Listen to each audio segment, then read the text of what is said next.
तो आपका लेक्चर 12 एकदम अच्छे से क्लियर है। Very good. सो इस 13 लेक्चर में आपका स्वागत है।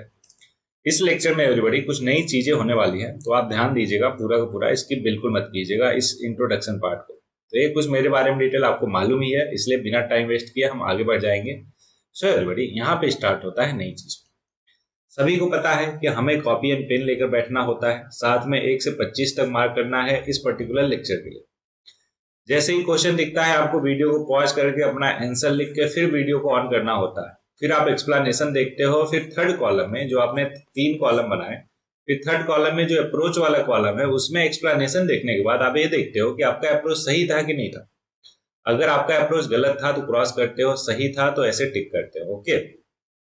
और साथ में आप मैं क्रेडिट सिस्टम आप में डेवलप करा रहा, ऐसा क्यों? क्योंकि आप कल को ब्यूरोक्रेट बनने जा रहे हो इस कंट्री के, इस देश के। तो जरूरी है कि आपके अंदर वो सारी सारी कैरेक्टरिस्टिक होनी चाहिए जिससे वहां पे पहुंच के आप लोगों का भला कर पाओ अपने साथ साथ। ऐसा नहीं है कि बिना अगर कैरेक्टर के आप वहां पे पहुंच जाते हो ना, केवल अपनी भलाई करने की कोशिश करते हो और उसमें देश की दुर्गति हो जाती है। दुर्गति, आई होप कि इस पर्टिकुलर वर्ड से आप फेमिलियर हो कि दुर्गति किसको बोलते हैं ना, मुन्ना भाई एमबीबीएस से। सो इसलिए मैंने आपको बोला कि आपके अंदर क्रेडिट सिस्टम डेवलप करना बहुत जरूरी है। साथ में एवरीबॉडी, अभी मैं रिसेंटली एक स्टूडेंट से मिला जो आज एक आईआरएस ऑफिसर है। हाँ, मैं एज ए टीचर, मेरे लिए तो सारे के सारे लोग स्टूडेंट ही होते हैं, क्योंकि देखो 10+ ईयर हो गए पढ़ाते पढ़ाते, है ना। तो मेरे लिए तो मैं अभी भी सभी को बच्चे बच्चे ही बोलता हूँ। कुछ लोग तो कंफ्यूज हो जाते हैं, अरे सर कितने बच्चे हैं आपके, है ना, इतने सारे बच्चे। मैं बोलता हूँ भाई स्टूडेंट की बात कर रहा, मैं उनको बच्चे बोलता हूँ। तो बोलते हैं अच्छा ठीक है। सो एवरीबॉडी, अभी आईआरएस ऑफिसर से मिला, मैंने देखा कि उसके अंदर टैलेंट कूट कूट के भरा हुआ है ना। टैलेंट की कोई भी कमी नहीं, इसलिए आज वो आईआरएस पोस्ट पे है। लेकिन साथ में जो कैरेक्टर बिल्डअप होना चाहिए था ना बचपन से लेकर आज तक, वो बिल्कुल नहीं था उसके अंदर। रेशनैलिटी की बात करें, क्वेश्चनिंग माइंड की बात करें, तो इन सबका थोड़ा सा अब्सेंस दिखा मुझे। अब इस चीज को रिपीट ना करना हो, आप बहुत ही समझदार स्टूडेंट हो, दैट्स वाई यहाँ पे मैं थोड़ा सा फेमिलियर करा देना चाहता हूँ आपसे कि इन सब चीजों को लेकर कितना ज्यादा आप जागरूक रहने वाले हो और साथ में इसको अप्लाई करने वाले हो। क्या क्या चीज है, ध्यान समझिएगा। पहला चीज है रेशनैलिटी। देखो, मैं ये लेक्चर देख रहा हूं तो क्यों देख रहा हूं, सर की बड़बड़ सुन रहा हूं तो क्यों सुन रहा हूं, कम से कम आपको इन सब चीजों की क्लैरिटी होनी चाहिए कि जो जो सर 2 शब्द बोल रहे हैं, केवल चाहे मैं नहीं कोई भी बोले, कुछ भी, है ना। आप कोई भी चीज देख रहे हो, सुन रहे हो, कहीं का कुछ भी, तो वो क्या रिलेवेंट रखता है आपकी लाइफ में, है ना। तो क्या आप रेशनल वे में, है ना, लॉजिकल वे में सोच पा रहे हो कि नहीं सोच पा रहे? बोलो हाँ, है ना। अगर आप ऐसा कर पा रहे हो तो हम कहेंगे कि आप एक रेशनल पर्सन हो। अगर आप जस्ट फ्लो के साथ चलते जा रहे हो कि अता पता ही नहीं है, अवेयर ही नहीं हो आप अपनी चीजों को लेकर, है ना, कुछ भी किए जा रहे हो, किसी को भी सुने जा रहे हो, है ना, तो मैं कहूंगा कि आप इरेशनल पर्सन हो, मतलब कि आप रेशनैलिटी आपके अंदर बिल्कुल नहीं है। दूसरा, कि अगर आप अपना दिमाग खुला ही नहीं रख रहे हो, मतलब कि जो चीज आए जा रहा उसको सीधे सीधे आप एंटर किए जा रहे हो अपने दिमाग में, मतलब एक मेम्ब्रेन है ही नहीं। मेम्ब्रेन कैसा? परिमिएबल। परिमिएबल हमने अभी पढ़ा साइंस एंड टेक्नोलॉजी में ही, क्या पढ़ा कि परमेएबल मेम्ब्रेन वो होती है जो सिलेक्टेड चीजों को ही अंदर आने देती है। सेम वे में आपका क्वेश्चनिंग माइंड ऐसा होना चाहिए कि क्या मेरे लिए जरूरी है उसको आने दूंगा, अदरवाइज हर किसी पर मैं क्वेश्चन करूंगा कि ऐसा क्यों, ये क्यों, वो क्यों। बोलो हाँ ना। तो जब आप क्वेश्चन माइंड वाला अप्रोच लेकर चलते हो तो बहुत सारी चीजें आप कंफ्यूजन में पड़ते हो, लेकिन क्लैरिटी देखो कंफ्यूजन से ही आती है। कभी सोचा है ऐसा कि आप कुछ कोई भी चीज सुना, आपको बिल्कुल पूरा का पूरा क्लियर हो गया? नहीं, most of the time everybody क्या होता है कि चीजें क्लियर हमें तभी होती है जब हम क्वेश्चन करते हैं। तो इसलिए आपको क्वेश्चनिंग माइंडसेट रखना है। तीसरा चीज, एनालाइज। देखो, किसी चीज को जब तक हम एनालाइज नहीं करते तब तक उसका असल, है ना, मर्म क्या है वो नहीं समझ पाते। तो अगर आपको एकदम रूट समझना है किसी चीज का तो उसको एनालाइज करो। ये पर्टिकुलर PYQ 25 के 25 क्वेश्चन कर रहे हो तो एनालाइज करो कौन से टॉपिक से थे, फिजिक्स, केमिस्ट्री, बायोलॉजी के कौन से चैप्टर से थे, और ये चैप्टर के क्वेश्चन पहले हम कर चुके हैं कि नहीं, अगर किया है तो ये वाला क्वेश्चन क्यों नहीं आया, समझ रहे हो? इस तरीके से एनालाइज करो अपने आप को, केवल पढ़ाई में नहीं बाकी लाइफ में भी। कहीं पे जा रहे हो किसी दोस्त के साथ, 4 बार जाते हो, 5वीं बार आप देखते हो बहुत ज्यादा फेमिलियर हो गया, है ना, आपकी बेइज्जती कर रहा। हालांकि दोस्तों में बेइज्जती तो चलती ही है, लेकिन ऐसे वे में बेइज्जती कर रहा कि बेइज्जती फील हो आपको, समझ रहे हो क्या? तो इस चीज को एनालाइज करो कि ऐसा क्यों हो रहा। है ना, कहाँ पे दिक्कत आई है मुझे।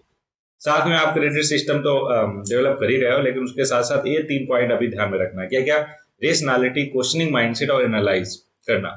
देखो क्लासरूम अगर होता तो मैं बहुत ही अच्छे से कर देता, और वैसे भी आप यूपीएससी एस्पिरेंट हो, तो इसलिए ये छोटी छोटी चीज़ों को बताना बहुत ज़्यादा जरूरी नहीं, लेकिन मैंने बहुत ऑब्जर्व किया है एवरीबॉडी कि बहुत सारे बच्चों में ऐसी दिक्कत होती है कि वो भले ही एक अच्छे पोस्ट पे पहुंच गए, लेकिन उनके अंदर ये छोटी छोटी क्वालिटीज जो है ना बिल्कुल नहीं है। दैट्स वाई मुझे भाई यहाँ पे बताने की जरूरत पड़ी। होपफुली आप इसको ध्यान में रखोगे। चलो स्टार्ट करते हैं अपने पहले क्वेश्चन के थ्रू। तो पहला क्वेश्चन है everybody, the HIV virus weekends the immunity of a person because it destroy. क्या डिस्ट्रॉय करता है? चार में से याद कीजिए। लिम्फोसाइट मैंने बताया था क्या होता है, एक टाइप ऑफ डब्ल्यूबीसी होता है, और जो हमारे ब्लड में डब्ल्यूबीसी व्हाइट ब्लड सेल है ना, वो एक तरीके से इम्यूनिटी की तरह काम करता है, राइट। तो जो एचआईवी वायरस है इसी को डिस्ट्रॉय करता है, किसको? लिम्फोसाइट को, जो एक टाइप ऑफ डब्ल्यूबीसी। देख सकते हैं हम कि HIV virus weakens the immunity of a person because it destroy lymphocytes. Lymphocyte क्या होती है? एक टाइप ऑफ डब्ल्यूबीसी है that play a crucial role in immunity system. They are responsible for identifying and attacking foreign substance. कोई भी foreign particle, foreign substance हमारी body में आता है तो उसको आइडेंटिफाई करके उस पर अटैक करना किसका काम होता है? लिम्फोसाइट्स का या डब्ल्यूबीसी का। सच इज वायरसेस और बैक्टीरिया। फॉरेन पार्टिकल क्या? जैसे वायरस और या बैक्टीरिया। एचआईवी स्पेसिफिकली टारगेट और इन्फेक्ट CD4+ टी लिम्फोसाइट। याद कीजिए दो टाइप का हमने पढ़ा था, टी लिम्फोसाइट और बी लिम्फोसाइट, है ना, या फिर टी सेल और बी सेल। एक यूपीएससी सीएससी का क्वेश्चन था, right. Which are the subset of lymphocyte, मतलब उस लिम्फोसाइट के ही एक पार्ट है, ठीक। अब बाकी भी चीजें देख लेते हैं। जो ऑप्शन में था मास्ट सेल, क्या होता है? Mast cell are the type of WBC involved in the immune response. They are primarily responsible for allergic reaction and the release of histamine and other inflammatory substance. क्या करता है mast cell? ये सारी चीजें करता है। प्लेटलेट्स की बात करें तो also known as thrombocytes are small cell fragments in the blood that are involved in clotting. clotting में इन्वॉल्व होता है क्या? प्लेटलेट्स। और इसमें क्या मिलता है? इसको also known as thrombocytes, ठीक। चलो अगला देखते हैं इरिथ्रोसाइट। इरिथ्रोसाइट्स जो होते हैं उनको हम रेड ब्लड सेल भी बोलते हैं। क्या बोलते हैं? RBC. Are responsible for carrying oxygen to tissues and removing carbon dioxide. एकदम बेसिक क्लियर हो गया? Very good. आगे बढ़ते हैं everybody. Next question, deficiency of fluoride leads to which one of the following health problem. तो देखो tooth carries जो है इसकी वजह से हो जाता है। टूथ कैरीज का मतलब समझो, दांतों में वो जो काले काले लग जाते हैं ना, क्या धब्बे, दाग टाइप के काले काले, तो उसी को कैरीज बोलते हैं एवरीबॉडी। वो ऐसा क्यों होता है? क्योंकि जो फ्लोराइड की कमी से जो इनेमल होता है आपका ना, वो कमजोर हो जाता है बैक्टीरिया और एसिड अटैक से। अगर वो कमजोर हुआ तो टूथ कैरीज लगना स्टार्ट हो जाएगा। So everybody, deficiency of fluoride की वजह से क्या हो जाता है? टूथ कैरीज हो जाते हैं। होपफुली आपको बहुत अच्छे से क्लियर एक्सप्लेन मैंने कर ही दिया, इसलिए आगे बढ़ेंगे एवरीबॉडी। अब बात आती है altitude sickness is caused at high altitude. मतलब जैसे ऊंचाई पे आप जाते हो, पर्वत पहाड़ों पे, है ना, तो क्या हो जाता है? चारों ऑप्शन में से अच्छा उसको एल्टीट्यूड सिकनेस बोलते हैं। तो किसकी वजह से होता है? चार ऑप्शन। पहला, high partial pressure of oxygen. बिल्कुल गलत। क्यों? क्योंकि जैसे जैसे हाइट पे आप जाते हो ऑक्सीजन कम ही होती है। ऑक्सीजन अगर कम है तो बोलो प्रेशर हाई होगा, लो होगा? बिल्कुल लो होगा। पहला तो हो नहीं सकता। दूसरा, लो पार्शियल प्रेशर ऑफ ऑक्सीजन। बिल्कुल सही है, लेकिन बाकी ऑप्शन भी देखेंगे। लो लेवल ऑफ हीमोग्लोबिन नहीं। High partial pressure of carbon dioxide बिल्कुल नहीं। तो ऑप्शन बी जो है बिल्कुल करेक्ट हो जाएगा। एल्टीट्यूड सिकनेस जो है low partial pressure of oxygen की वजह से होता है। एक्सप्लेनेशन देखते हैं कि sudden change in air pressure और air oxygen level at higher elevation. It occurs when the body fails to adjust a sudden change in the high altitudes. In high altitudes the air is thinner and has less oxygen in air. Your body needs some time to adjust a new air pressure change. Okay, I hope कि अच्छे से clear हो गया होगा आपको, इसलिए next question चलेंगे everybody. Okay, so next question ये है कि which one of the following is considered as good cholesterol? Good cholesterol, ध्यान रखें, with reference to individual facing the risk of cardiovascular disease और hypertension। अगर किसी को cardiovascular disease है और hypertension है तो उसके लिए अच्छा कोलेस्ट्रॉल कौन होगा? चार ऑप्शन। तो उसमें करेक्ट आंसर है एवरीबॉडी ए, हाई डेंसिटी लिपोप्रोटीन। अब ये होता क्या है और क्यों होता है ये हम जानेंगे एक्सप्लेनेशन से। देखो, सो एवरीबॉडी, HDL जिसको हाई डेंसिटी लिपोप्रोटीन बोलते हैं is often referred to as good cholesterol because it plays a protective role in cardiovascular disease health. HDL helps remove excess cholesterol from the blood stream और carries it back to the liver for processing or elimination. ठीक है, this process is known as reverse cholesterol transport और it helps prevent the buildup of cholesterol in arteries. arteries में जो buildup हुआ है cholesterol का उसको भी प्रिवेंट करता है. Reducing the risk of cardiovascular disease such as heart attack और स्ट्रोक. हार्ट अटैक और स्ट्रोक से प्रिवेंट करता है. कैसे प्रिवेंट करके बिल्डअप ऑफ कोलेस्ट्रॉल. ठीक है, चलो आगे बढ़ते हैं एवरीबॉडी. नेक्स्ट क्वेश्चन था जर्मोप्लांट. जर्मोप्लांट क्या होता है?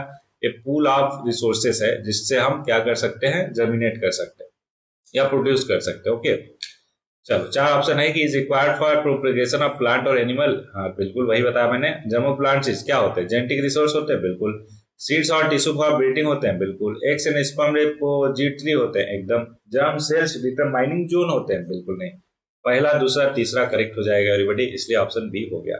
एक्सप्लेनेशन देख सकते हैं कि germ plants refer to collection of genetic resources that are necessary for the procreation and breeding of plants or animals. It includes seeds, tissues or other material that contain the genetic information required for reproduction or inheritance. ठीक, next question. Dengue जानते हो आप? Dengue किसी को हो जाता है उसके प्लेटलेट्स गिर जाती है, राइट? तो वही वाली बीमारी dengue virus is known to cause low platelets count in blood of patient. देखो वही वाली बात आ गई. तो ऐसा क्यों होता है? चार स्टेटमेंट एवरीबॉडी. पहला, interfering in the process of platelets protection in bone marrow. बिल्कुल. तो डेंगू वायरस क्या करता है? ये इंटरफियर करता है किसमें? Protection of platelets in bone marrow में. दूसरा, इन्फेक्टिंग इंडोथेलियल, फिर से इंडोथेलियल सेल्स. बिल्कुल सही है. बाइंडिंग विद प्लेटलेट्स ये भी करता है. तो पहला और तीसरा तो पक्का है, लेकिन दूसरा जो है देख सकते हैं. पहला और तीसरा और डी ऑप्शन होगा. तो इनमें दोनों में से ऑप्शन डी जो है बिल्कुल गलत है कि ये जो दूसरा स्टेटमेंट है इन्फेक्टिंग इंडोथेलियल सेल्स उसको भी ये करता है. चौथा, एक्यूमुलेटिंग प्लेटलेट्स इन इंस्टेटाइन. ये तो मतलब बहुत ही वेग स्टेटमेंट हो गया ऑलरेडी. इंस्टेटाइन में कहां से आ जाएगा? एक्यूमुलेट कर लेगा प्लेटलेट्स को, है कि नहीं? तो इसलिए चौथा गलत, पहला दूसरा तीसरा सही. आंसर हो गया डी. आप देख सकते हो कि dengue virus disturb the normal functioning of the bone marrow. दूसरा, infection can lead to endothelial endothelial. अच्छा, कभी कभार प्रोनाउंसिएशन में अगर कुछ गलती हो जाए तो उसको आप करेक्ट कर लिया करो. इतने समझदार तो आप हो गए, है कि नहीं? Very good. सो ये बोला infection can lead to endothelial cell dysfunction और damage which may contribute to platelets activation और consumption. Dengue virus has the ability to directly bind with platelets. Dengue virus directly bind हो जाता है platelet से भी. Okay आगे बढ़ते हैं एवरीबॉडी. नेक्स्ट क्वेश्चन पे आते हैं. इन आर्टिफिशियल इंसेमिनेशन, नाम से ही लग रहा आर्टिफिशियल इंसेमिनेशन हम कर रहे हैं.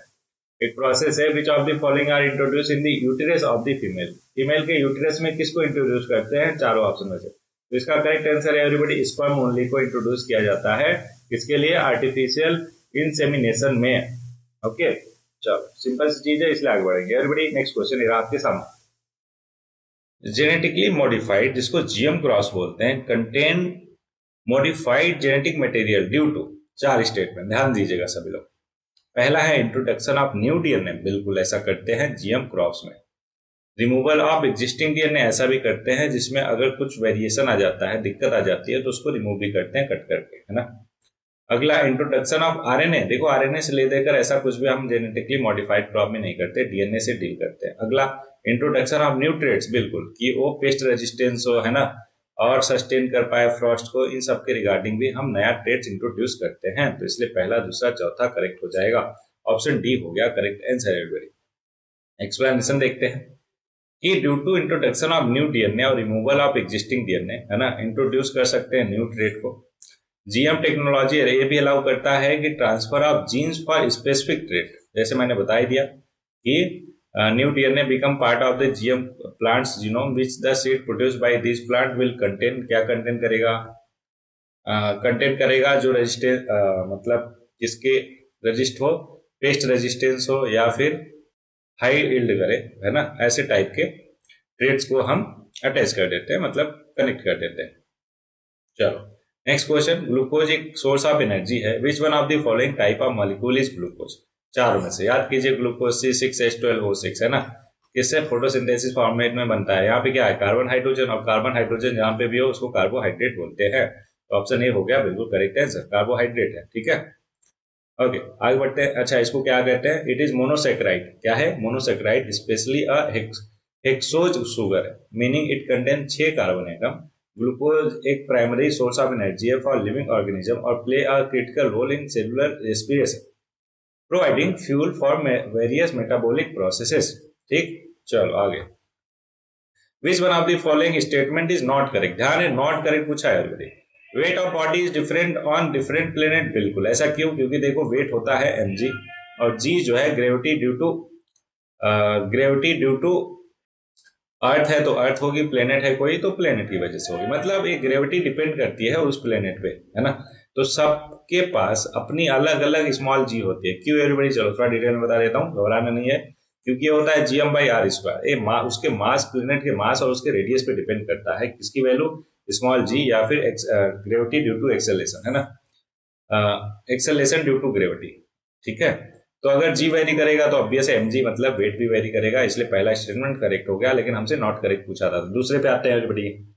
मास of a body on a earth on the moon and the empty space is the same. बिल्कुल सही है। क्यों? क्योंकि देखो मास जो है ये केवल m होता है, स्मॉल m को मास बोलते हैं एवरीबॉडी। तो मास तो हर जगह सेम होता है, ये तो वेरी करेगा नहीं। बोलो हाँ है ना, क्योंकि ग्रेविटी की वजह से वेरिएशन आता है। यहाँ पे तो ग्रेविटी है नहीं, केवल m है। दैट्स वाई स्टेटमेंट 2 मतलब ऑप्शन 2 भी बिल्कुल करेक्ट है। तीसरा, weightlessness of a body occur when the gravitational force acting on it is counterbalance। बिल्कुल सही बात है। मतलब ऐसे समझो आप यहाँ पे खड़े हो, ठीक है, अब जो वेट आपका लगेगा, मान लेते हैं 100 न्यूटन लग रहा नीचे की तरफ और ऊपर की तरफ भी 100 न्यूटन ही लगा दिया जाए तो आपको ऐसा लगेगा कि आपका वेट ही नहीं है कुछ, है ना, वेटलेसनेस फील करोगे। ऐसा कहाँ पे एक्सपीरियंस कर सकते हो? लिफ्ट में जा रहे हो, भगवान ना करें, लेकिन लिफ्ट में जा रहे हो और आपका है ना कि लिफ्ट का वो रस्सी जो है टूट जाए, मतलब लिफ्ट जो है फ्री फॉल करे, तो वहां पे भी वेटलेसनेस हो जाएगा। ठीक है, और कई एग्जांपल है लेकिन मैं दे नहीं सकता, पता चले कि आप ट्राई करने लगे और बोलो कि सर ने मोटिवेट किया था, है ना। क्योंकि आजकल के बच्चे क्या है कि मूवी देख कर मोटिवेट हो जाते हैं, क्या करने के लिए? कोई हाइस्ट करने के लिए, बैंक लूटने के लिए, इसके लिए उसके लिए, मतलब अच्छे काम के लिए नहीं होंगे। अच्छे काम के लिए भी होते हैं लेकिन वो कब सुनने को मिलता है? खराब कामों में ज्यादा मोटिवेट हो रहे हैं लोग, है कि नहीं। तो इसलिए ऐसे एग्जाम्पल देने से मैं थोड़ा सा कतराता हूँ। ओके एवरीबॉडी, चलो नेक्स्ट वाला देखते हैं। तो ये वाला करेक्ट हो जाएगा, मतलब नॉट करेक्ट हो जाएगा, वही हमसे पूछा था, क्योंकि ए बी सी तीनों के तीनों करेक्ट है। तो हमारा ऑप्शन हो जाएगा डी। क्यों? क्योंकि यही गलत है। गलत क्यों है ये भी देखते हैं। Weight and mass of a body are equal. अभी मैंने समझाया कि वेट होता है mg और मास होता है m, are equal at sea level on the surface of the earth, है ना। तो मास मतलब mg इक्वल टू m थोड़े ना हो जाएगा, ये तो बिल्कुल गलत बोल रहा है, इसलिए ऑप्शन डी जो है गलत हो जाएगा। इसको एकदम डिटेल में देखा है एवरीबॉडी, इसलिए हम आगे बढ़ जाएंगे अगले क्वेश्चन पे। अगला बोला, एक ब्रिक को अगर थ्रो किया vertically from an aircraft flying 2 kilometre above the earth, ठीक है, ये मान लो अर्थ का सरफेस है, उससे 2 किलोमीटर का, यहाँ पे कोई एयरक्राफ्ट है ना, यू क्या है एवरीबॉडी? एयरक्राफ्ट है, मेरा एयरक्राफ्ट है, ध्यान रखिएगा, अभी आपको यही मानना पड़ेगा एयरक्राफ्ट है। तो इससे जो है ऊपर की तरफ हमने एक ब्रिक फेंका, तो बोला the brick fall with a, brick यहाँ से ऊपर जाएगा, ऊपर से एकदम नीचे आएगा। तो जब ये नीचे आएगा तो बोला कि कैसे होगा? चारों में से कांस्टेंट स्पीड से। बिल्कुल गलत। क्यों? क्योंकि स्पीड उसकी बढ़ती जाएगी बढ़ती जाएगी बढ़ती जाएगी। क्यों? क्योंकि एक्सेलेरेशन ड्यू टू ग्रेविटी उस पर लग रहा है ना। अच्छा, एक्सेलेरेशन ड्यू टू ग्रेविटी क्या होता है एवरीबॉडी? 9.8 या अप्रॉक्सीमेटली 10 मीटर पर सेकेंड स्क्वायर। इसका मतलब ये हुआ कि हर सेकंड उसकी स्पीड 10 मीटर पर सेकंड से बढ़ जाएगी। बोलो हाँ ना। फॉर एग्जाम्पल यहाँ पे मान लो अगर t इक्वल टू 0 पे कोई ऑब्जेक्ट को ड्रॉप किया तो 1 सेकंड बाद उसकी स्पीड कितनी होगी? 10, 2 सेकंड बाद 20, 30, 3 सेकंड बाद 30, मतलब हर सेकंड उसकी स्पीड 10 मीटर पर सेकंड से बढ़ती जाएगी। यही होता है एक्सेलेरेशन का मतलब। आई होप कि आपको बहुत अच्छे से होगा क्लियर। तो अगर स्पीड कांस्टेंट नहीं है तो वेलोसिटी थोड़े ना कांस्टेंट होगी। बोलो हाँ ना। एक्सेलेरेशन की बात करें तो बिल्कुल acceleration due to gravity small G, जिसकी वैल्यू 9.8 या फिर लगभग 10 होती है, वो बिल्कुल लगता ही रहेगा इस पे। तो कांस्टेंट एक्सेलेरेशन होगा, इसलिए ऑप्शन सी जो है बिल्कुल करेक्ट हो गया। चौथे ऑप्शन की बात करें तो constant speed for some time and then with constant acceleration at near the earth, बिल्कुल गलत। तो ऑप्शन सी जो है एवरीबॉडी बिल्कुल करेक्ट हो जाएगा। पूरा डिटेल में बताया, इसलिए आगे बढ़ेंगे एवरीबॉडी। देखो कभी कभार क्या है, एक्सप्लेनेशन में बहुत ही ज्यादा डिफिकल्ट है ना, या फिर बहुत ही कॉम्प्लेक्स एक्सप्लेनेशन होता है, और उसको जो है मैं आपको बहुत ही सिंपल वे में यहीं पे सामने ही समझा देता हूँ, तो इसलिए इसको सुनना बहुत जरूरी है एज कम्पेयर टू आप सोल्यूशन देखना। क्यों? क्योंकि उसमें ऑब्वियस है आपको कॉम्प्लेक्स वर्डिंग मिलेगी और यहाँ पे मैं आपको इजी लैंग्वेज में समझा देता हूँ। राइट, चलो नेक्स्ट क्वेश्चन देखते हैं कि outside rear view mirror of modern automobiles, ठीक है, is mark with warning object is mirror closer than they appear. मतलब उस पर लिखा रहता है कि जो इसमें इमेज दिख रहा, मतलब ऐसा समझो कि जो कार वगैरह होती है ना आजकल ऑटोमोबाइल, तो उसके साइड मिरर जो लगा होता है उसमें एक लाइन लिखी होती है कि objects in mirror are closer than they appear. तो ऐसे कौन से मिरर होते हैं? 4 ऑप्शन। प्लेन मिरर होते हैं क्या? बिल्कुल नहीं। अच्छा, उसको देखोगे तो आपको भले ही प्लेन लगेगा, लेकिन बैक साइड उसका देखो ऐसे कर्व्ड रहता है, तो कर्व्ड मिरर है, प्लेन मिरर नहीं है, तो इसलिए पहला नहीं होगा। कॉन्केव तो होता नहीं, कॉन्वेक्स होता है, इसलिए एवरीबॉडी ऑप्शन डी हो गया। देखो कितना बढ़िया से उसने 2 ऑप्शन दिया था, कॉन्केव और कॉन्केव, दोनों लार्ज फोकल लेंथ और small focal length. Most of the बच्चों को लगेगा कि सर इन्हीं दोनों में से कोई ना कोई एक होगा, क्यों? क्योंकि बहुत ही सिमिलर है ना। तो ये दोनों गलत है एवरीबॉडी। उसमें कॉन्वेक्स मिरर होता है। कॉन्वेक्स मिरर क्या करता है? दूर की ऑब्जेक्ट का छोटा इमेज बनाता है ना, और पास की ऑब्जेक्ट का बड़ा इमेज बनाता है। दैट्स वाई जब गाड़ियां पास में आती है तो इसका इमेज बड़ा हो जाता है। ओके, तो आई होप ये ऑप्शन डी आपको बहुत अच्छे से क्लियर होगा। चाहो तो आप एक्सप्लेनेशन पढ़ सकते हो, इसमें की वर्ड्स पढ़ लेते हैं everybody. The image looks smaller than the object from a distance but gets larger as the object gets closer to the mirror. यही मैंने अभी लास्ट में आपको समझाया। ओके, नेक्स्ट क्वेश्चन है everybody. In respect of the difference of gravitational force from electric and magnetic, मतलब तीनों के बारे में बात हो रही है। कौन कौन सा force of gravitational, electric force और मैग्नेटिक फोर्स। ठीक है, बोल रहा है चारों ऑप्शन में से कौन सा ट्रू है। ध्यान रहे, ट्रू हमसे पूछा जा रहा। सो एवरीबॉडी, अच्छा यहाँ पे इलेक्ट्रिक, मैग्नेटिक और gravitational. Okay, gravitational force is the strongest than the other two. बहुत ज्यादा गलत। क्यों? क्योंकि ग्रेविटेशनल फोर्स सबसे वीकेस्ट होता है ना। सबसे वीक कौन सा फोर्स होता है चारों फंडामेंटल फोर्सेस में से? Gravitational force. Very good. अगला हमसे ट्रू पूछा था, पहला गलत, तो दूसरे पे बढ़ेंगे। Gravitational force is attractive only whether the electric और magnetic forces are attractive as well as repulsive. ये बिल्कुल सही बोला। ग्रेविटेशनल फोर्स केवल अट्रैक्टिव होता है ना। आपको लगेगा कि ओनली कह दिया तो गलत होने के चांसेस है, नहीं है एवरीबॉडी। यही तो होता है फैक्चुअल कॉन्सेप्चुअल क्लैरिटी। तो ग्रेविटेशनल फोर्स हमेशा क्या लगता है? अट्रैक्टिव। और ये किसके बीच में लगता है? कोई भी दो ऑब्जेक्ट, यूनिवर्स में कोई भी दो ऑब्जेक्ट, आप जिस रूम में बैठे हो, जिस टेबल के पास बैठे हो ना, उन दोनों के बीच में भी, वो दोनों के दोनों क्या हो गए? ऑब्वियस है, कोई ना कोई मैटर है ना, मास है उनके में, तो उन दोनों के बीच में फोर्स लग रहा। क्या? Gravitational force. लेकिन वो बहुत कम है, इस वजह से आपको पता नहीं चल पा रहा, लेकिन एक्ट कर रहा दोनों के बीच में फोर्स। ठीक है, तो दूसरा सही हो गया। तीसरा, gravitational force has a very gravitational force has a very short range. तो ये शॉर्ट रेंज नहीं, लॉन्ग रेंज होता है एवरीबॉडी, है ना। तो ये भी गलत हो गया। तीसरा, gravitational force is a long range force while the other two are short range. नहीं, इलेक्ट्रोमैग्नेटिक फोर्स में ही आते हैं दोनों, इलेक्ट्रिक और मैग्नेटिक फोर्स, और दोनों के दोनों शॉर्ट रेंज और लॉन्ग रेंज भी होते हैं। इसलिए ऑप्शन डी भी गलत हो गया। बचा कौन सा? ऑप्शन बी इसका करेक्ट आंसर हो जाएगा। एवरीबॉडी एकदम अच्छे से क्लियर हुआ क्या? Very good. तो वही चीजें हैं एक्सप्लेनेशन में, इसलिए आगे बढ़ेंगे एवरीवन। नेक्स्ट क्वेश्चन है, creation of something from nothing is against the law. देखो कितना बढ़िया, कितना स्वीट, कितना क्यूट सा क्वेश्चन है। Creation of something from nothing कौन से लॉ के अगेंस्ट में? 4 लॉ होते हैं, constant proportion, conservation of mass energy, multiple proportion, conservation of momentum. देखो कंजर्वेशन ऑफ मोमेंटम को आप जानते हो, और कंजर्वेशन ऑफ मास एनर्जी क्या बोलता है? आइंस्टाइन साहब इक्वल टू MC स्क्वायर देकर गए। उन्होंने बोला कि मास जो है कन्वर्ट होता है तो एनर्जी में बदल जाता है इस फॉर्मूले के अकॉर्डिंग। इसका प्रूफ वगैरह आज तक नहीं मिला, लेकिन ये बहुत ही इंपॉर्टेंट फॉर्मूला है, आइंस्टाइन देकर गए थे। अब यहाँ पे एक बात बताओ मेरे को, अगर मास ही नहीं है, मतलब देयर इज नथिंग, तो कुछ क्रिएट कर सकते हो क्या? मतलब कुछ है ही नहीं, एनर्जी भी नहीं है, मास भी नहीं, तो किसी मतलब नथिंग से कुछ क्रिएट करना कंजर्वेशन ऑफ मास एनर्जी के खिलाफ है। दैट्स वाई ऑप्शन बी जो है इसका करेक्ट आंसर हो जाएगा everybody. Law of conservation of energy और मास ये स्टेट करता है कि energy can neither be created nor be destroyed, but convert कर सकते हैं एक फॉर्म से दूसरे फॉर्म तक में। ठीक है, तो यहाँ पे तो कुछ है ही नहीं, तो कन्वर्ट कहां से करोगे? वो बोला कुछ नहीं में से कुछ क्रिएट कर दो, ये तो बहुत ज्यादा गलत बात हो गई। किसका गलत बात हो गई? कंजर्वेशन ऑफ एनर्जी और मास को वायलेट कर रहा है, इसलिए ये गलत हो गया। नेक्स्ट क्वेश्चन एवरीबॉडी आपके सामने, 2 pieces of conductor of same material and same equal length are connected in series. ठीक है, ये सीरीज में कनेक्ट कर दिया। मान लेते हैं L1 हो गया और ये L2 हो गया, सीरीज में हो गया। ओके, ठीक है। One of the piece has the cross sectional area double that of the other, मतलब एक का अगर एरिया ये है क्रॉस सेक्शन तो दूसरे का 2 है। ओके, आगे बोला which one of the following statement is are correct in this regard. 4 statement. पहला, the thicker one will allow stronger current to pass. अब ध्यान समझो एवरीबॉडी, अब क्या किया है, यहाँ से करंट पास करेगी। क्यों? क्योंकि इसको बैटरी से कनेक्ट किया है हमने। ओके, अब ध्यान समझो, बैटरी या सेल से। ओके, सेल और बैटरी में क्या डिफरेंस है? आई होप कि आपको मालूम है कि कॉम्बिनेशन ऑफ सेल को ही बैटरी बोलते हैं। तो एवरीबॉडी क्या होगा, ध्यान समझो। ऑब्वियस है, सेल क्या करेगा?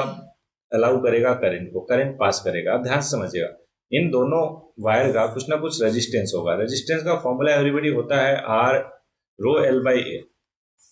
अब रो एल बाई ए में ए हो गया, ए रेजिस्टेंस हो गया, एल लेंथ हो गया उसका, ए जो है एरिया हो गया, और रो जो है कांस्टेंट होता है। अब ध्यान से समझो, लेंथ दोनों का सेम है लेकिन एरिया क्रॉस सेक्शन एक का डबल है, तो बताओ जिसका डबल है उसका रेजिस्टेंस क्या हो जाएगा, R/2 हो जाएगा क्या। और जिसका जो थिनर है, थिनर का मतलब जो पतला है उसका रेजिस्टेंस ज्यादा होगा, जो मोटा है उसका रेजिस्टेंस कम होगा। क्यों? क्योंकि एरिया पे कैसे रेजिस्टेंस डिपेंड करता है, इनवर्सली प्रोपोर्शनल। इसका मतलब पतले वाले के लिए ये फॉर्मूला होगा और मोटे वाले के लिए फॉर्मूला जो होगा ρl/2a होगा। तो देखो नीचे 2 आ रहा, मतलब पूरे का आधा हो गया, दैट्स वाई R/2 मैंने लिखा। क्लियर है क्या अच्छे से? Very good. तब अब बताओ जिसका रेजिस्टेंस ज्यादा वो रजिस्ट करेगा किसको, करंट के फ्लो को। तो पहला देखो क्या बोला, the thicker one will allow stronger current to pass through it. बिल्कुल सही है, और हमसे क्या पूछा था, करेक्ट ही पूछा था, तो ऑप्शन ए हो गया है ना। अगला बोला thinner one would allow stronger current to pass, नहीं, वो क्या करेगा, रेजिस्टेंस ज्यादा है तो कम करंट पास करने देगा। अगला same amount of electric current to pass through both the pieces producing more heat in the thicker one. अब ध्यान समझो, पहला और दूसरा स्टेटमेंट दोनों के दोनों गलत है। ऐसा क्यों? अब ध्यान समझो, क्योंकि ये दोनों के दोनों रेजिस्टेंस लगे हैं सीरीज में, और सीरीज में जो करंट होता है वो सेम अमाउंट में पास करता है। ये ऑप्शन थर्ड को पढ़ के मेरे को मालूम चला है ना। तो कभी ऐसी छोटी छोटी गलतियां हो जाती है, इसलिए बाकी ऑप्शन भी पढ़ना जरूरी है एवरीबॉडी, ठीक है। तो अगर कोई दो रेजिस्टेंस सीरीज में है तो उनके थ्रू पास होने वाली करंट इक्वल होती है, तो यहाँ पे दोनों में करंट आई पास करेगी। अब बात आती है हीट किस में ज्यादा डेवलप होगी। तो एच का फॉर्मूला होता है एवरीबॉडी I²RT। देखो टाइम तो दोनों का सेम है, I² की वैल्यू भी दोनों के लिए सेम है, लेकिन रेजिस्टेंस डिपेंड करता है कि किसमें ज्यादा हीट जनरेट होगा। तो जिसका रेजिस्टेंस ज्यादा उसमें हीट ज्यादा। तो सी ऑप्शन क्या बोला कि pass through both the piece producing more heat in the thicker, thicker बोलना, जबकि ये थिनर होना चाहिए था, है ना। तो अब चौथा ऑप्शन क्या बोला, इसलिए तीसरा गलत हुआ। चौथा same amount of electric current would pass through the both the piece producing more heat in the thinner part. बिल्कुल करेक्ट ऑप्शन हो गया ऑप्शन डी। एकदम अच्छे से क्लियर हुआ आपको, वेरी गुड। एकदम पूरा का पूरा डिटेल में मैंने समझाया है ना, तो इसलिए ऑप्शन डी जो है एकदम हो जाएगा एवरीबॉडी। ये एक्सप्लेनेशन देख लेते हो, देख सकते हैं, है ना। लेकिन सारा समझा ही दिया तो एक्सप्लेनेशन आप चाहो तो देख सकते हो, ऑप्शनल हो गया आपके लिए। नेक्स्ट क्वेश्चन है कि the horizontal wind circulation near the earth surface is due to. देखो हॉरिजॉन्टल मतलब आपने देखा होगा कभी ऐसे बवंडर आता है ना, गोल गोल गोल गोल घूमता है, तो यही होता है horizontal wind circulation near the earth surface. ये किसकी वजह से होता है? Pressure gradient. प्रेशर ग्रेडियंट क्या होता है? Change in pressure with respect to distance. Distance मतलब डीएल, तो dp/dl को प्रेशर ग्रेडियंट बोलते हैं। बिल्कुल उसकी वजह से होता है कि कैसे कैसे डिस्टेंस के साथ प्रेशर चेंज हो रहा है, तो उसको प्रेशर ग्रेडियंट बोलते हैं।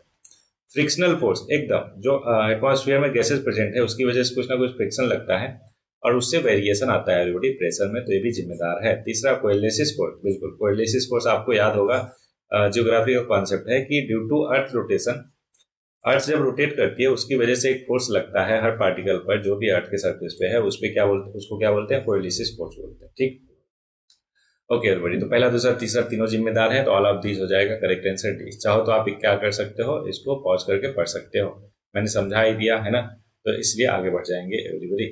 नेक्स्ट क्वेश्चन है, अच्छा थोड़ा सा टाइम भी ज्यादा हो रहा है, अभी क्वेश्चन भी बाकी है, इसलिए मैं थोड़ा सा स्पीड अप करता हूँ लास्ट में। तो उसके लिए अगर आपको लगी कि नहीं सर इंपॉर्टेंट कॉन्सेप्ट तो छूटा जा रहा, जो हमारा मेन पर्पज था इस पूरे रिवीजन सीरीज का, तो ऐसा नहीं है एवरीबॉडी।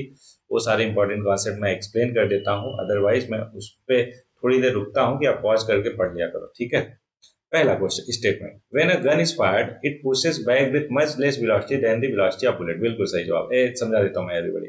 देखो अगर एक कोई गन है ना, ठीक है एवरीबॉडी, ये है एक गन। क्या है? गन। अब ये मान के चलो आप एक गन है, क्या है? गन है ना। क्यों? क्योंकि मैंने बनाई है और मेरा आर्ट बहुत अच्छा है। ओके सो एवरीबॉडी, ये गन है।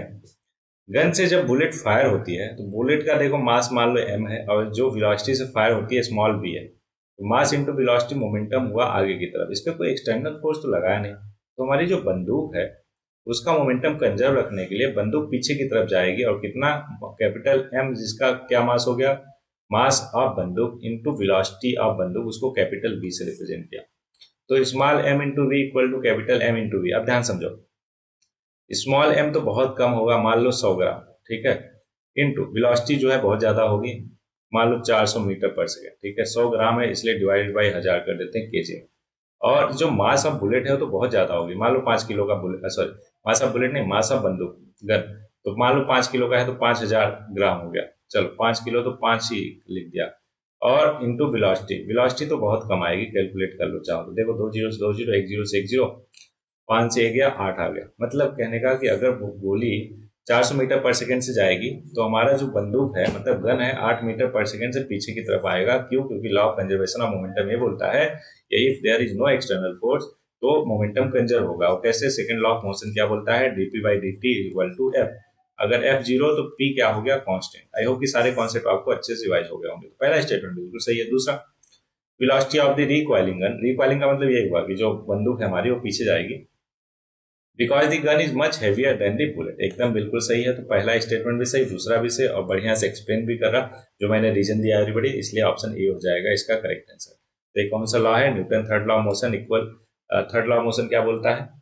इक्वल एंड अपोजिट रिएक्शन, है कि नहीं? चलो अगला आगे बढ़ते हैं एवरीबॉडी। पहला दूसरा दोनों हो गया। तो नेक्स्ट क्वेश्चन पे आते हैं, है ना? ये रहा आपके सामने। Which one of the following statement is not correct? ध्यान रहे, नॉट करेक्ट पूछ रहा, तो चारों पढ़ेंगे one by one. Not correct पूछ रहा, water start boiling when vapour pressure become equal to atmospheric pressure. एकदम सही है। अगला, water is known as universal solvent. एकदम, ये वाला पर्टिकुलर स्टेटमेंट कई बार आ चुका है। आई थिंक यूपीएससी सीएससी 2023 में ऐसा क्वेश्चन आया था कि वाटर यूनिवर्सल सॉल्वेंट क्यों है ना? तो एक एक स्टेटमेंट पढ़ना जानना जरूरी है एवरीबॉडी। अगला है permanent hardness of water is due to presence of magnesium chloride, calcium chloride, magnesium sulphate और कैल्शियम सल्फेट, जो कि है बिल्कुल सही। अगला, density of ice is greater than that of density of water. बिल्कुल गलत। इसलिए गलत क्यों है एवरीबॉडी? क्योंकि सोचो वाटर पे आइस जो है फ्लोट करता है। अब अगर उसकी डेंसिटी ज्यादा होती तो डूब जाना चाहिए था ना। तो फ्लोट क्यों करता है? क्योंकि उसकी डेंसिटी कम होती है, ना कि ज्यादा। इसलिए चौथा स्टेटमेंट गलत हुआ। हमसे नॉट करेक्ट ही पूछा था, इसलिए हमारा आंसर आ गया डी। ओके, सारा कुछ समझा दिया मैंने एवरीबॉडी, इसलिए आगे बढ़ जाएंगे। विच one of the following is not true for diamond? Diamond के लिए नॉट ट्रू, सही नहीं है। 4 स्टेटमेंट मतलब 4 ऑप्शन। पहला, each carbon atom is link to 4 carbon atom. बिल्कुल। अच्छा, मान लो आपको नहीं भी पता होगा ना, तो इसको क्वेश्चन मार्क किया करो। अगला, 3 dimensional network structure of carbon atom is form. मान लो ये भी नहीं पता, ठीक है, question mark. It is use as an abrasive for sharpening hard tool. आपको पता होगा कि डायमंड को कटिंग के लिए इस्तेमाल करते हैं, तो ये तो बिल्कुल सही हो गया। अब चौथा, it can be use as a lubricant. तो आपको मालूम होना चाहिए कि लुब्रिकेंट को एज अ लुब्रिकेंट किसको यूज करते हैं? ग्रेफाइट को, ना कि डायमंड को। डायमंड तो इतना हार्ड होता है, उसको लुब्रिकेंट की तरह यूज करोगे, बहुत ज्यादा गलत। इसलिए ऑप्शन डी हो जाएगा गलत। और हमसे नॉट ट्रू पूछा था। इसलिए एवरीबॉडी, अगर कभी आपको श्योरिटी भी ना हो ना कुछ स्टेटमेंट को लेकर, तो कम से कम पहले एकदम सिंपल इत्मीनान से चारों ऑप्शन को पढ़ा करो, तो कोई ना कोई मिल ही जाएगा। और नहीं मिलेगा तो फिर बाद में, है ना, 2 ऑप्शन में से कोई ना कोई एक गेस वर्क से तो कर ही सकते हो। बोलो हाँ ना? मतलब गेस वर्क का मतलब क्या हुआ कि कैलकुलेटिव रिस्क लेकर। ओके, चलो समझा ही दिया एवरीबॉडी, तो आगे बढ़ेंगे। विच one of the following fuel is use in the gas welding? Gas welding में बता ही रहा हूं मैं काफी टाइम से कि एसाइटिलीन यूज किया जाता है। ठीक है, चाहो तो आप पढ़ सकते हो सबके बारे में, एलपीजी, मेथेन, एथाइलिन, सबके बारे में एवरीबॉडी हमने पढ़ लिया है ऑलरेडी। इसलिए आगे बढ़ेंगे, नेक्स्ट क्वेश्चन देखेंगे। Most antibiotic target bacterial parasite interfering with various factor of growth और मेटाबॉलिज्म सच इज क्या क्या? सिंथेसिस ऑफ सेल वॉल, बिल्कुल इससे इंटरफेयर करते हैं। क्या बात है, कुछ तो बेचने आया। आई होप कि आपको सुनाई दे रहा होगा, कोई बात नहीं, करने दो उनको अपना काम, हम अपना काम करते हैं। अगला है बैक्टीरियल प्रोटीन सिंथेसाइज। एकदम, इसमें भी इंटरफेयर करते हैं। सिंथेसिस ऑफ न्यूक्लियर मेम्ब्रेन, ना माइटोकॉन्ड्रियल फंक्शन, बहुत तो अंदर की बात होगी। चौथा तो होगा नहीं, तो चौथा और तीसरा होगा नहीं, बचा कौन सा? पहला और दूसरा करेक्ट होना चाहिए। ऑप्शन डी होना चाहिए correct answer.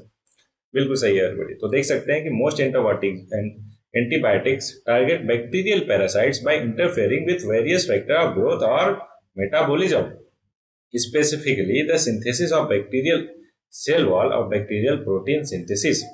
Antibiotic like penicillin और सिफालोस्फोरिन्स, वाह वाह वाह। अभी डॉक्टर वहां पे जाओ मेडिकल के शॉप पे, वहां पे छोटे छोटे बच्चे होते हैं, इन सबको भी ये सारी की सारी चीजें क्लियर होती है। अरे आप खुद ही देख लो ना कि अगर आप मेडिकल के स्टूडेंट हो तो आप एक ही बार में इसको अच्छे से कर सकते हो। लेकिन हम जैसे इंजीनियर क्या करते हैं, 2 बार पहले उसको खुद से पढ़ते हैं, फिर उसके बाद प्रोनाउंस करते हैं। क्यों? क्योंकि अब ऐसे होता है। अगर कोई ऐसा वर्ड आ गया जिसको कभी आपने नहीं प्रोनाउंस किया है, तो पहली बार प्रोनाउंस करने में थोड़ा सा गलती हो जाती है।